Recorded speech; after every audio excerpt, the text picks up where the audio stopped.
Hi, folks. This is Ron Longwell, and I'm glad you're here today for another episode of the Jesus Society podcast, a conversation exploring relationship, renewal, and purpose in the kingdom of God. This is episode 67 of the Jesus Society podcast, and we are still talking about men and fathers and things like that. And this week we're going to pick up pretty much where we left off last week in our conversation with Brenden Taylor. That was a great conversation, I thought, but it went a little longer than we thought it was going to go. Actually, it probably didn't. It probably went as long as we thought it was going to go, but it was a little long for one episode. So we just decided to kind of split it up after the fact and release it as two separate episodes. So the part you're about to hear was recorded all at the same time, and this is just going to be kind of part two of that conversation. So I think you're going to enjoy this, and I guess that's it. So let's just get into it.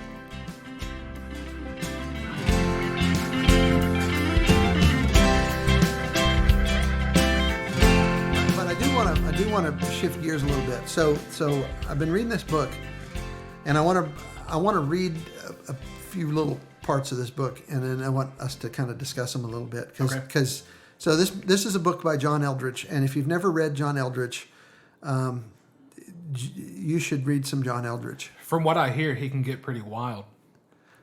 At heart. Yes. Even. Yeah. Wild at heart even. Yeah. So his big book that he's known for is called Wild at Heart, and it's. He has done most of John Eldredge's work has been with men.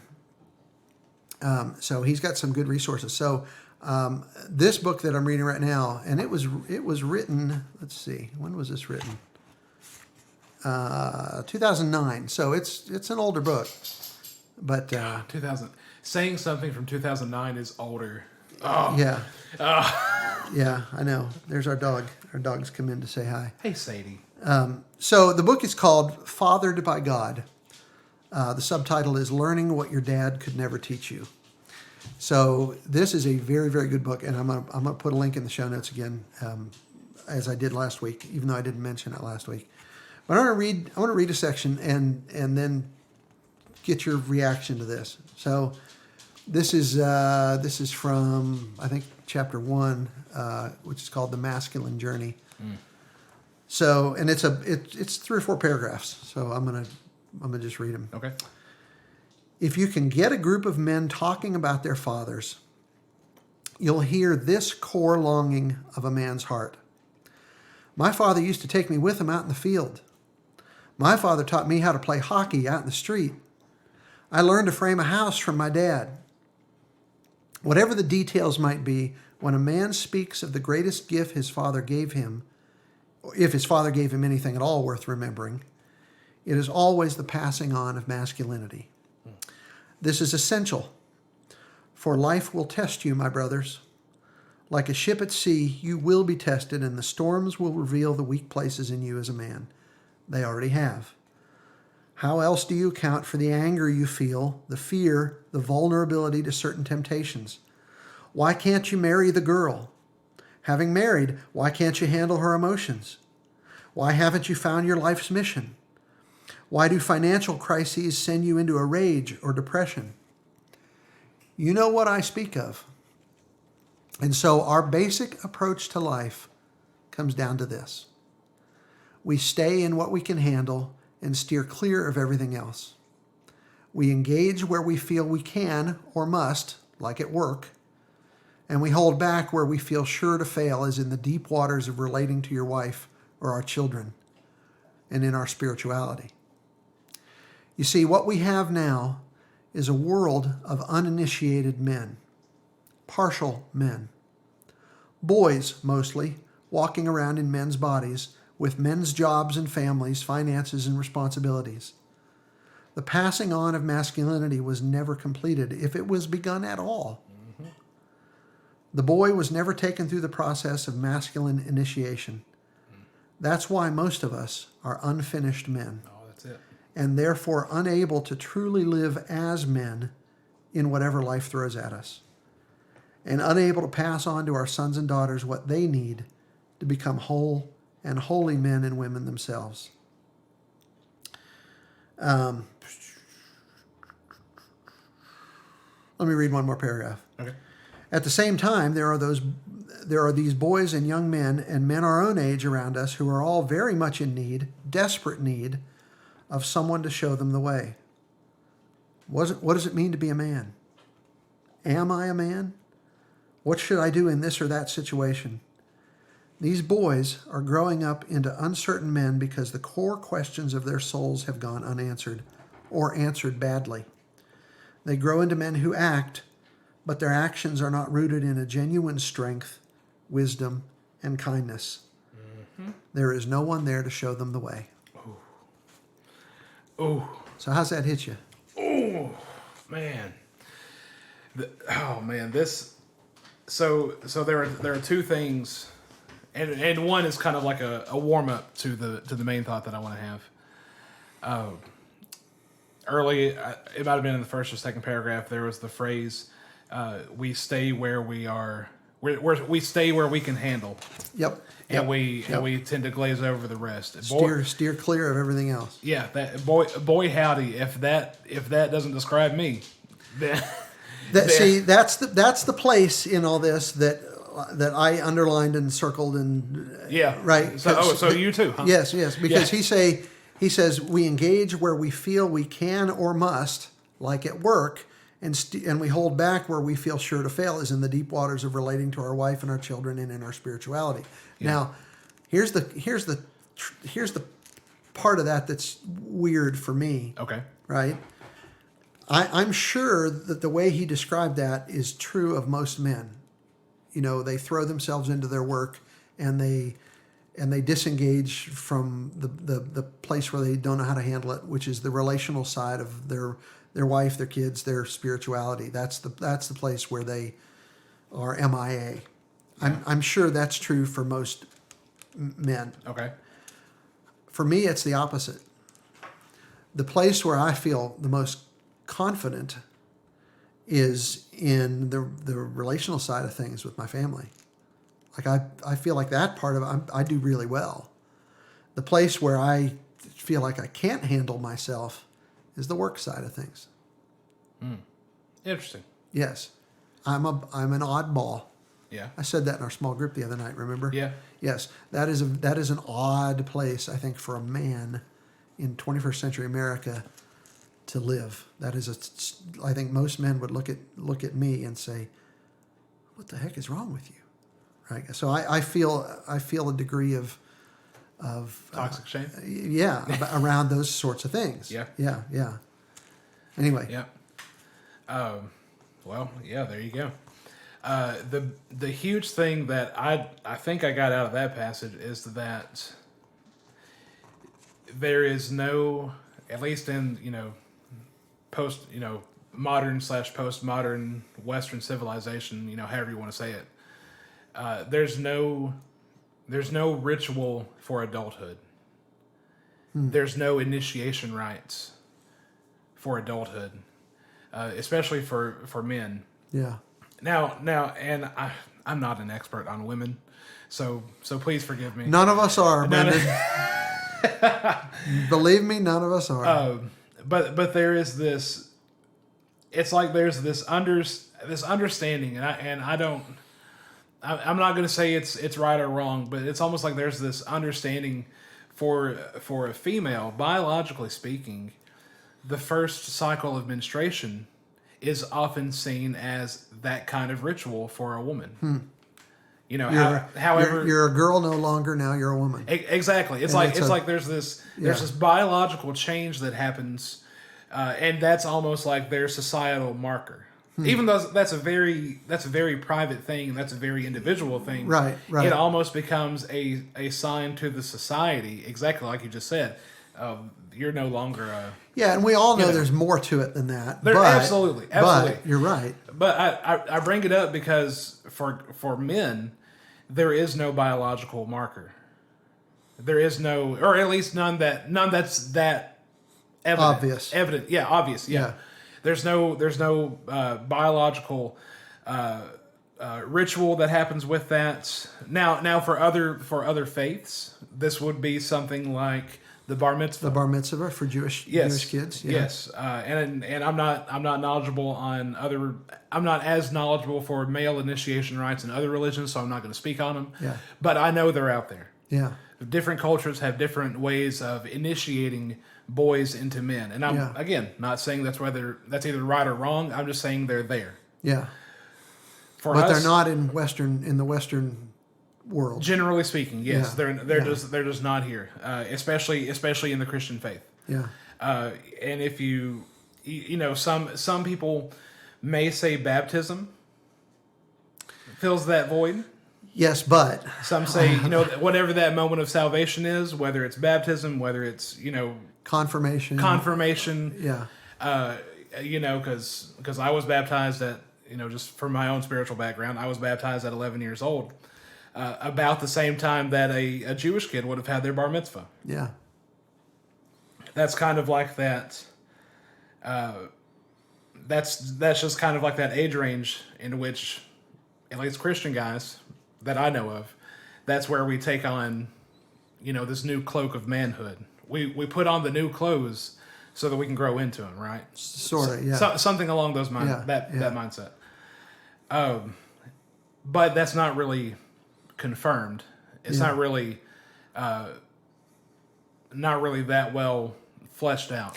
Yeah, and I would say it's most often kind of inadequate because yes. When I was growing up, I grew up in the Methodist Church, and I went through confirmation in the Methodist Church when I was about 12, which is that's the age where they do that. Yeah. And I went through the process and was confirmed in front of the church on Sunday, but my life didn't change at all. Yeah. Like it wasn't a Yeah. Like it wasn't. Yep. I was not a man. I was not even I will tell you, I was not even any more legitimate Christian than I was the day before, because I didn't change the way I was living really. Mm-hmm. Right. And in truth, I lived a lot worse after that than I did before.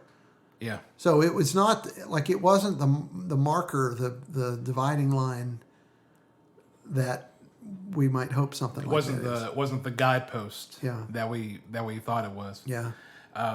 Man. Yep. There was something else. You were just saying it, and it slipped my mind. I might come back to it. But all that to say that this is what it was. Isn't it funny how a lot of, and I'm not saying, and I'm not blaming anybody on this, but isn't it funny how a lot of people looking for a new church want to find somewhere that can do all the spiritual stuff with their kids so that they don't have to? Yeah. And I do think, looking back on my dad and my relationship with my dad, I do think that's why, maybe not why, but I think that's a part of why our relationship was the way it was, is that he might have even expected other men to provide that spiritual guidance. Yeah, and that's our I want to kind of take the heat off parents a little bit for that, because Sure. culturally that's sort of the way we just approach things. We just assume that well, you need to be part of a church with a good youth program because that's where your kids get their instruction. That's where we get our catechism. In effect, yeah. And of course some of us would say no. Yeah. Like you do not have the right. I'm going to say this sort of apostolically. Oh. You do not have the right. Like, I'm taking on a little authority here to say this. You do not have the right as a man to farm the spiritual development of your kids out to a youth group leader. Most people who are honest about this, and they're not all honest, will tell you that youth groups mostly are centered around entertainment and activity. Yeah. The unspoken idea is that we can keep our kids busy enough, then they won't get into trouble. Ooh. Ooh. But you do not run. You do not. I'm not saying they can't be a really important part of a child's spiritual development, but the primary task of a child's spiritual development falls on the parents. And many, if not most, Christian parents don't quite get that. Some of it might be their own fault. A lot of it, I think, is just this is the way we sort of culturally in the Western church sort of approach this kind of thing. We because of our big, expensive youth ministries, we have sort of absolved parents a little bit from the responsibilities of doing the job themselves somewhat. Yeah. Now, like I said, the best youth ministries don't do that, and I've never met a youth minister who wouldn't say one of their big struggles is parents who think that it's all resting on the youth minister, right? They desperately want, beg for parents to be more involved in the process. That support. Yes. Anyway, so shoot, where were we going with this point? Also, just to get it out there, it's not just with youth groups either, but it's also with schools. It's also with anything that you can, any kind of program. Like for me, it was Boy Scouts. Boy Scouts is another one. Yeah, you know, put my kids in Boy Scouts and they'll learn some good stuff there, and you know, just get them. I think for a lot of parents, it's sports. You know, we have this narrative in our country where you learn a lot of good values in sports, and so a lot of parents want their kids in every sport, or if they don't want them there, they allow them to be in every sport all the time, because it'll somehow, in some nebulous way, be good for them. And I'm not arguing that sports can be good. They can be, certainly. Yeah. But those things are not a substitute. And I think that's what we're finding all these, we're farming our kids out to surrogate parents in the terms of these kinds of programs and stuff. Yeah. And we need to retake the mantle on ourselves for that kind of stuff. Yeah. I'm convicted about that. Yeah. Yeah. Well, here just to finish the thought, and we're going back to that quote that I shared from that research study in the first thing. The thing that determines whether a faith is going to get passed on is family cohesiveness, particularly on the part of the father. Mm-hmm. The warmth. Yeah, there's that word. Yeah. So you got to be engaged. You got to be involved. You got to anyway. Yep. Real quick, just to link it back to this idea of initiation and this idea of a boy growing into a man, you know, with proper parenting and all that. The fallout of that, as I'm pretty sure I spelled out earlier for my personal case, the fallout is, you know, if there's not that secure attachment, which is basically the solid ground to stand on, and the solid ground of support, if that's not there, then the son is going to go into their dating relationships and their marriage relationship, looking for that security and placing those expectations on the spouse. Same thing with growing into manhood. If you're going into marriage expecting that your wife will make you a man, that's no go, no bueno. Yeah. So John Eldredge has something in here about that. So he says a lover. So he's talking about a lover of a man, right? Okay. A lover comes to offer his strength to a woman, not to get it from her. Oh man. Yeah. Hand me that book. Well, I'm not done yet. I'll let you do it, because I have another short little thing. I want photographic evidence of that quote in my phone. Yeah, because that's a good one. Yes, that's it a is. good one. Yeah, okay. Yeah. Go ahead. So read one more thing, and then we'll try to tie a bow on this and wrap it to a close. Just for the sake of our weary listeners. Yeah. Although you must admit, folks, the last number of episodes have been a lot shorter. Right? So I mean, when you get more voices behind the mics, it's tough to have a real conversation. And one of the things I heard somebody talking the other day about podcasts, and they said one of the things that we need in our world that we just can't get anywhere else, where everything has been reduced to a soundbite or a snippet. Yeah. Right. And so we get little nuggets, but we don't get we don't get a deep conversation. And one thing podcasts can offer is depth and richness and nuance. Nuance. Yeah. We need that kind of stuff. So we're getting a deep conversation about all this. Anyway, so let me read one more thing. We often speak of a man who's done this successfully. This being kind of made something of his life, so to speak. We speak of a man who's done this successfully as a self-made man. The appellation is usually spoken of with a sense of admiration, but really it should be said in some. Let me see. It should be said in the same tones we might use of the dearly departed or of a man who recently lost his arm, with sadness and regret. What the term really means is an orphaned man who figured out how to master some part of his life on his own. Mm. And this is, in America, like we applaud the self-made man, the guy that started out from nothing and made his way in the world and created a dynasty, and now he's sitting on the top of some kingdom, entrepreneurial kingdom or whatever. He's got it all, right? And he did it on his own, pulled himself by his bootstraps, blah, blah, blah, blah, blah. That's it. Yeah.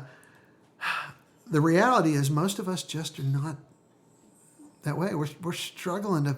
We're feeling our way along in the dark as men. And you can't just, if you hold up somebody like that and say, we all ought to be that, that's just never going to happen. Yeah. That's just never going to happen. We're not made for that to work. For most of us, right. We're made for connection. Yeah, and we're made for, and we're made to be people who are led by the hand when we're young and shown the way forward, relationally by an older man who loves us and can guide us where we need to go. This is the way God designed us to be, and so many of us haven't had that. Yeah. Yeah, and I would just add to that. Well, not that I would, but I will add to that. Go ahead. That it's not just that we struggle with it, as if it were something that we would ever not struggle with it. Right. This is it. Yeah. This is life. This is to be human is to be in need. Right. And to act like you don't have any needs is to act like you're not human. Right, right. And that's the truth that for me took a long time to come around to. Yeah. But and even now I'm still figuring out how that applies in my life. But it keeps coming up over and over again. I am too. I'm 56 years old, for goodness sake, and I'm still trying to figure this out. Yeah. I mean, I am still. I'm a little ashamed of this, but he talks about unfinished men. I'm 56 years old, and I'm still unfinished. Oh, there you go. And so this idea that you're just going to, get to be 25 or 30 and have it all together, you can pretend that that's the case. You can act like it's the case, but for the vast majority of us, that's not the case. Yeah. And we posture and pose and hide and pretend, and we do that to our own detriment and to the detriment of the people around us. Yeah. Yeah. That's it. So I know we're going to tie up. We're going to tie up on a bow. Yeah, you got something else? I've just got two things that I think will help. Give it to us. Help tie up the bow. Actually, it might be three things.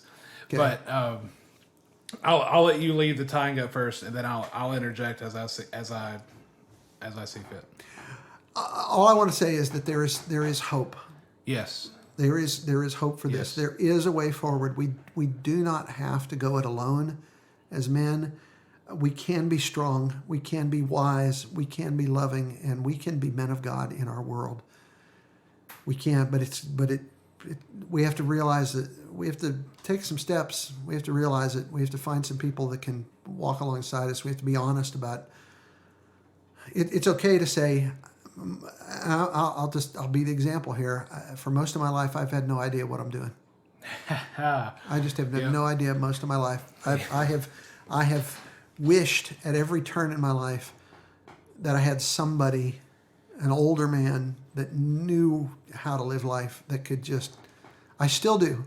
I still want I was talking with my son a couple of weeks ago about this, and I said, because somebody we know, I don't remember who it was, said, you ought to have somebody in your life who you're discipling, and you ought to have somebody who's discipling you. Yeah. And my son was saying, well, once you get to be your age, Dad, you're probably doing most of the discipling. Well, in a sense, but what I said is I still crave somebody. I would love for somebody to be wiser and a little further down the road in every other way that could come along me as kind of a loving father figure, and just someone on whom you can lean. Somebody on who I can lean. Yeah. And who has your back. Yeah. Yeah. Yep. I still crave that. Yeah. Yeah. And I don't have that. Yeah. And that need and that desire is all the more reason to reach out and connect whenever you can. Yeah.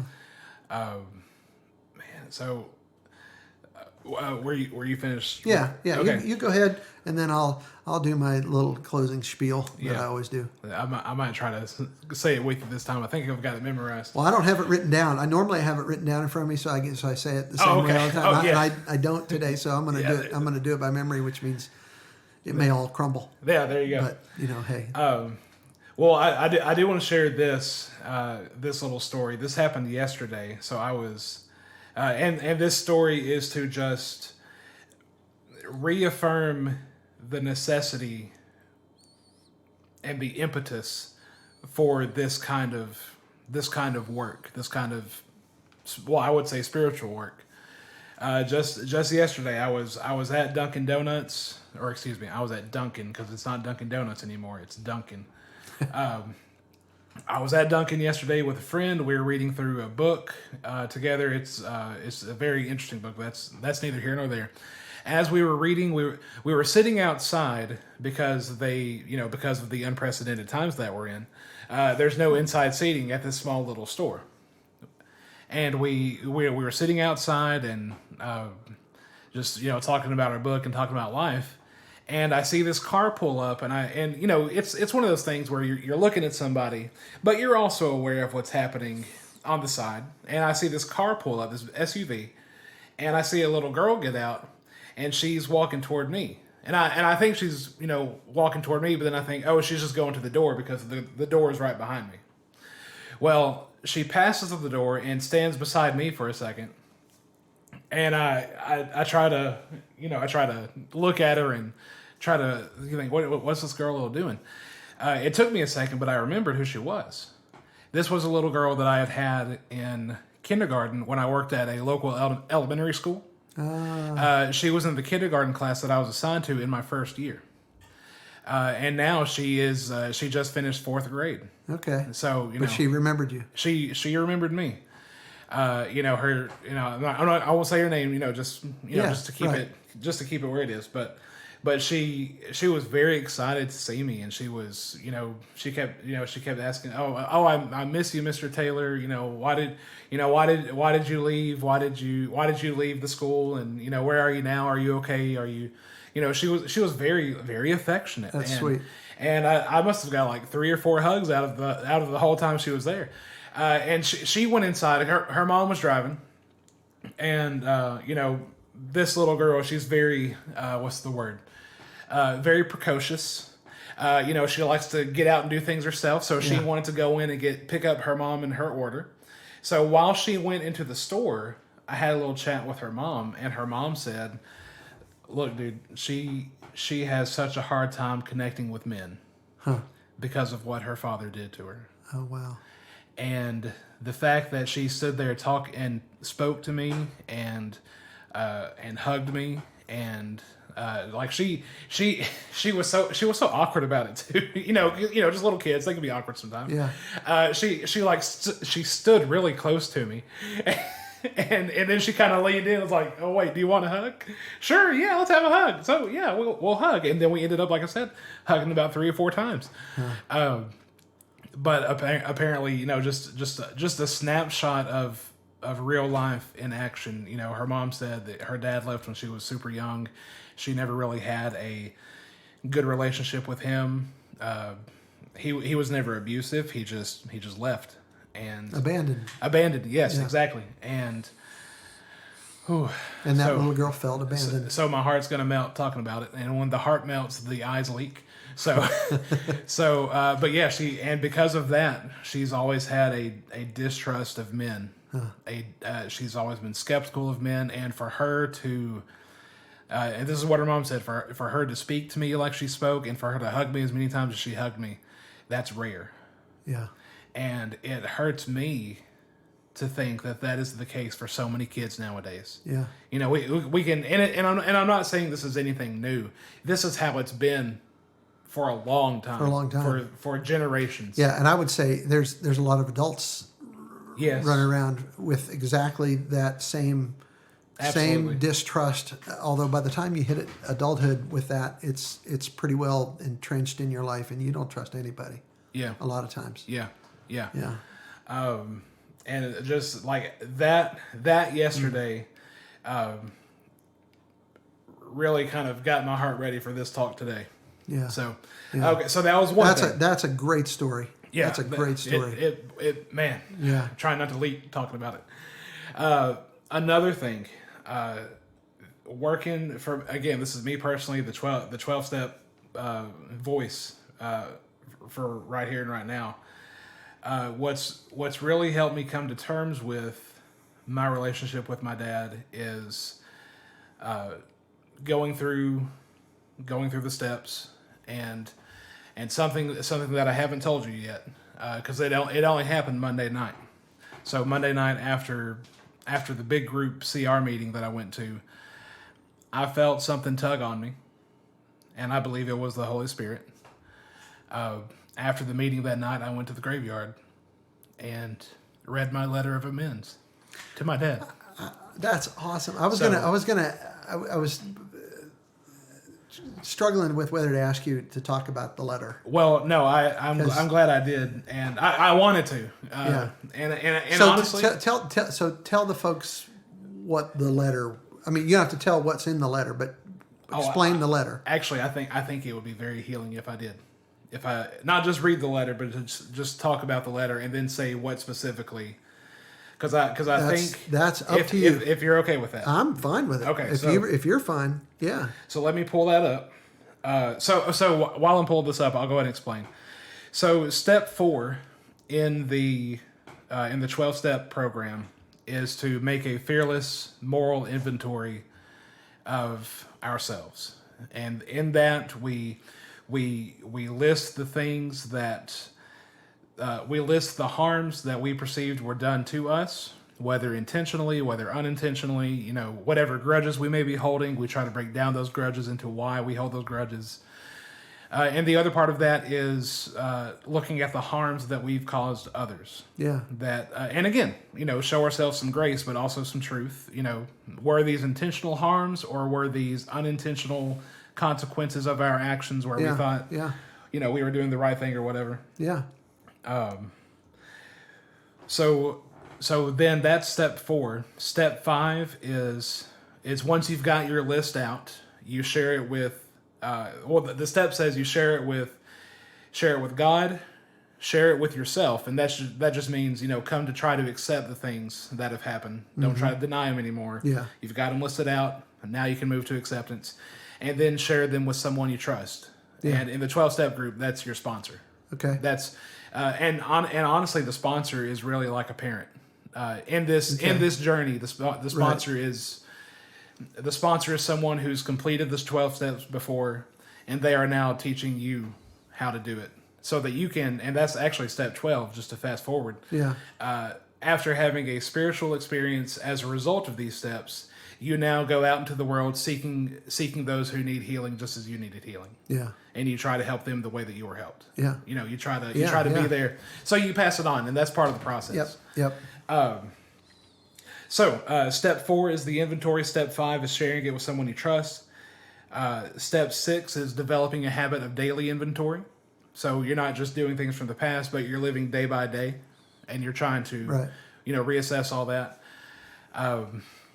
Step 7, I see this is where I get a little fuzzy in my remembering, but it's either step 7 or step 8, where you eventually have to you make a list of the people that you know you've harmed, and you prepare to make your amends with those people. And amends isn't just telling them how they've hurt you, but it's also confessing how you believe you've hurt them. Yeah. And again, that can and in my example that I'm going to share, you'll see that it's not just intentional, like physical harm, but it could be emotional manipulation, emotional withdrawing, belittling, gossiping, all those things. Sure. This is where you look that person in the face and you tell them, this is how I believe I've hurt you. Yeah. Yeah. And for me, it wasn't that I had the opportunity to look my dad in the face because he's already passed away. Right. And he's underground. So, but I did go to the graveyard, and I got my letter on my phone. So and for the benefit of our listeners, so I have known Brenden has been working on this letter for months. Yes. Right? Yes. So just for a quick timeline, February was dedicated to. That was my first draft of the letter, and luckily I had a sponsor who was able to offer some guidance on this because this is something that he's done already. He's walked the walk, and now he's showing me how to walk the walk. Yeah, it's not just talking the talk anymore. Yeah. So February was dedicated to solidifying the resentments that I had. Yeah. March was dedicated to solidifying the harms that I had done based on those resentments. Yeah. April was a finalizing, but also finding the good things about my relationship with my dad. Yeah. And then the plan was to deliver that in May. Yeah. But then for some reason, a lot of life happened in May. Well, as it's prone to do. You said you struggled with this. I did, yeah. With getting it ready to where you felt resolution. Yeah. In it. Yeah. And so you took an extra month. I did. Yeah. I took time, and that's another part of the step is to make sure that you become willing. Yeah. That this is something you are willing to do. That you're not doing it out of compulsion, out of fear, out of some other sort of disorder. Yeah. Emotional disorder or emotional unorder, if you want to call it that. Yeah. And then, so that was April, and then I had intended to do it in May, but then a lot of life happened in May. So, it just so happened that this past Monday, so 2 days ago from when we're recording, that was the first CR meeting of June, because the Monday before that was Memorial Day. Yeah. So they decided to, usually on big holidays like that, some groups won't. Some will still meet on the big holidays, but this particular group, they decided, well, we're just going to hang back with our families today. We'll come back next week. Yeah. So coming back next week meant 2 days ago Right. for us here and now. Right. And that was there was just something about the timing of it. It's the beginning of another month, and I didn't really want to spend another month. What I felt like was piddling my feet. Yeah. So, I wanted to go ahead and just... So you felt the time was right. I felt the time was right. I had done everything, and I had meditated, chewed on it, prayed over it relentlessly, and the time just felt right. Okay. So with that... So you went out to the grave, out to your dad's grave. Went out to the grave, and just to list the things... And I'm not going to go into a backstory on all of this, but yeah. But if you're listening and you know my dad, then you know what these things are. So these were the resentments that I listed out. One, for being sick, for cheating on mom, for embarrassing me in ways that I felt like he had embarrassed me, for abandoning me, for turning me against mom, for turning me against other family members, both on her side and on my side, or his side, rather. For turning me against people of color. For putting me in roles for which I was not ready. For being inconsistent with affection and emotional support. Again, because it's not that he wasn't physically there. It was when he was there, which dad was I getting? Yeah, right. And there was that inconsistency. Right. And out of those resentments, I harmed him in the following ways. I emotionally withdrew from him, intentionally emotionally withdrew from him. I would try to play him, manipulate him into either sticking around or trying to open up or connect or whatever. I became very critical and judgmental of him in his presence and without his presence. I disrespected him in some cases. Other cases, I avoided him altogether. I spoke maliciously toward him and about him. Sometimes, again, to his face. Other times with other people without him there, which grew into gossip or was gossip. Then in some cases, just evading him. Again, like I said, avoided and evading altogether. So that is what painted my relationship with my dad was my resentments for being so rigid and inconsistent that I started harming him in those ways. Yeah. Yeah. Now, out of all that, there were still some good things about our relationship, and that I knew he loved me, and I knew that whenever he wasn't trying to play some other kind of game with somebody else, I knew that he was there for me. So even though it was inconsistent, I knew the support was there. Yeah. And I also knew that I believed, I don't think I ever really acted on this, and this is part of it, emotionally withdrawing. I believed intellectually that if I did ask for help, whether it was emotionally or physically or anything like that, I knew that if I did ask, that sure he would want to help. It was just, did I have the courage to ask? Yeah. Did I have the vulnerability to ask? Yeah.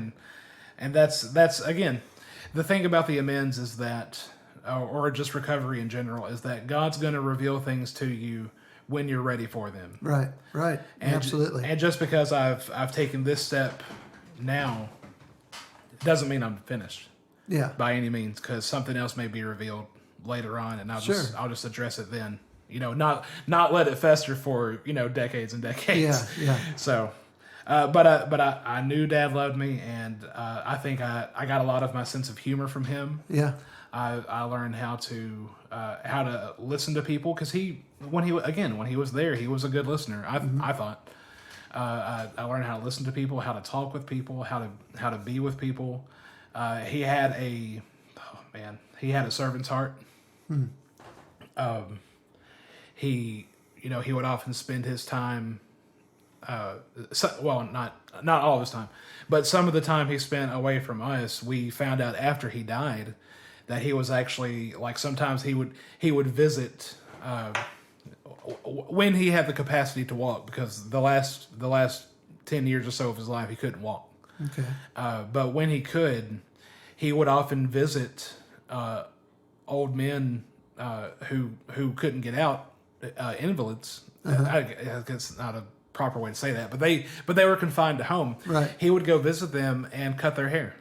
Huh. He would and I remember the specific set of electronic clippers that we had at the house, and he would use that to go cut people's hair, go cut men's hair who couldn't get out for themselves. Yeah. He had a servant's heart. He was a hardworking guy. He made sure that we were provided for, and and for that I'm extremely grateful. Yeah. And Yeah. I regret. I regret waiting until he had passed away to have that talk with him. Yeah. And which essentially is just a one-sided conversation. Yeah. Sure. But Monday night I did get to deliver that. Yeah. And I'm in the wake of that now. So. Yeah. That's awesome. So. Well, and here's the thing, so we've been saying this for 3 episodes now, our dads, golly folks, our dads are important to us. We need our dads, and our dads, for most of us, are always going to be the central figure of our lives, regardless of what they did. even after they pass and we're all grown up, or still growing up for some of us. Yeah. Our dad is still the person that we're trying to impress, whose love we yearn for. Right. Yep. It's this is a big deal. Thank you for sharing all that with us today. Of course. This is I hope this is a little cathartic, maybe. For you. Yeah. No, it is. It is, because that's, again, like I said, that's the 12th step. Yeah. Is to once you've experienced the healing that you have, pass it on. Yeah. And that means, what I've learned, it's not just teaching somebody or telling somebody or quote instructing somebody on what to do. Yeah. But it's doing it in front of them so that they see how you do it. Right. And it's and sometimes they may see it, sometimes they may not. It's not really about them anymore. It's about you doing what you can. Right.